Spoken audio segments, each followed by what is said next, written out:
तो यूपी में 80 सीटों के लिए रस्साकशी शुरू हो चुकी है। इस बार समीकरण और खिलाड़ी बदले हुए हैं। तब धुर विरोधी रहे सपा बसपा ने हाथ भी मिला लिया था। इस बार वैसा गठबंधन नहीं है।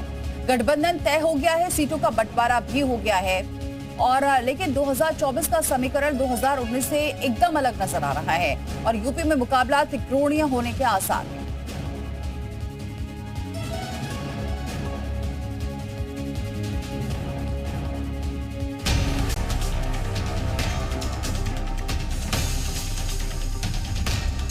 दो 2024 में होने वाले लोकसभा चुनाव के लिए उत्तर प्रदेश की सियासत अंगड़ाई लेने लगी है। भारतीय जनता पार्टी हो या समाजवादी पार्टी या बसपा कांग्रेस, सब रणनीति बनाने में लगे हैं। लेकिन एक बात साफ हो गई है कि 2024 के आम चुनाव के लिए बसपा ने एकला चलो का ऐलान करके ये तय कर दिया है कि यूपी की 80 लोकसभा सीटों पर चुनाव त्रिकोणीय तो होगा ही। इसके अलावा कांग्रेस के वर्चस्व वाली कुछ सीटें जैसे रायबरेली, अमेठी में मुकाबला चौतरफा भी हो सकता है।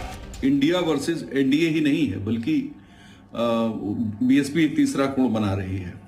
अब ये विवाद अलग हो सकता है कि कौन बीएसपी किसका वोट काटेगी, किसको नुकसान पहुंचाएगी, किसको नहीं नुकसान पहुंचाएगी। इस पे तरह तरह की एनालिसिस हो सकती है। लेकिन निश्चित तौर पे 19 का चुनाव से 20 है 24, ये बात कही जा सकती है। बेहतर ये एक तरीके की शब्दावली हो सकती है। महंगाई, बेरोजगारी से ज्यादा राम मंदिर में उत्सवी माहौल बना हुआ है।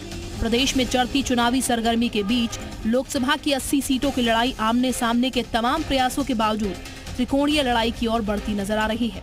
2024 का समर 2019 से कई मायनों में अलग और बदला बदला नजर आ रहा है। लोकसभा चुनाव की स्थिति को देखते हुए अगर उत्तर प्रदेश की स्थिति को देखा जाए तो यहाँ पर मेरा ऐसा मानना है कि बसपा के ये कहने के बाद कि वो 80 के 80 सीटों पर अपने प्रत्याशी खड़ा करेंगी, तो मुझे ऐसा लगता है कि अगर ऐसा बसपा करती है तो बसपा का जो कोर वोटर बैंक है वो बसपा के साथ जुड़ेगा। दरअसल 2024 के सारे समीकरण बदले हुए हैं।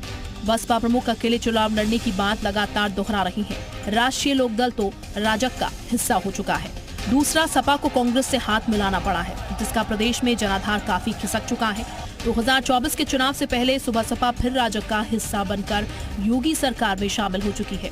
दारा सिंह फिर से बीजेपी में लौटकर मंत्री बन गए हैं। स्वामी ने तो सपा से नाता तोड़कर नई पार्टी का ऐलान कर दिया। विपक्ष 2019 और 2022 के मुकाबले काफी बिखरा हुआ है। रही सही कसर बसपा पूरी करने जा रही है।